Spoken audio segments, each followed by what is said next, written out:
oznamoval, že 3 mesiace pred začatím vojnového konfliktu na Ukrajine bola na stole mierová dohoda.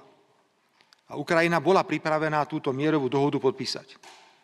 Začali však chodiť ľudia, ako pán Johnson, ktorý v tom čase už bol poslancom britského parlamentu, nebol premiér.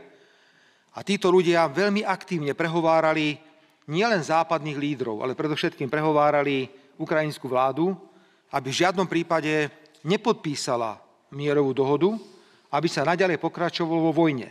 Pretože bola stratégia, že cez túto vojnu bude šanca dostať Ruskú federáciu na kolená.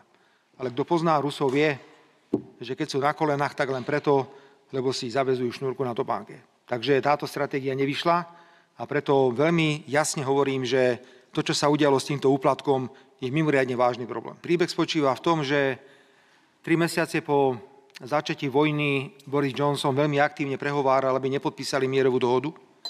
A až potom dostáva na svoju nadáciu 1 000 000 libier od známeho podnikateľa zo zbrojárskej firmy, ktorá dodáva zbrane na Ukrajinu. A tento človek potom s ním absolvoval spoločnú cestu do Kieva a do ďalších miest. Sú o tom záznamy, fotografie.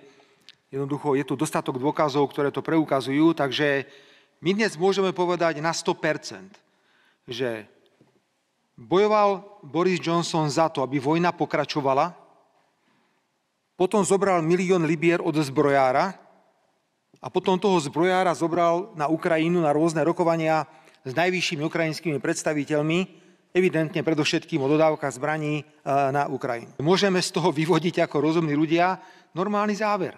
Áno, Boris Johnson nechcel ukončiť vojnu, lebo vedel, že má kamaráta, ktorý mu dá peniaze a za to on mu pomôže so zbraňami na Ukrajine.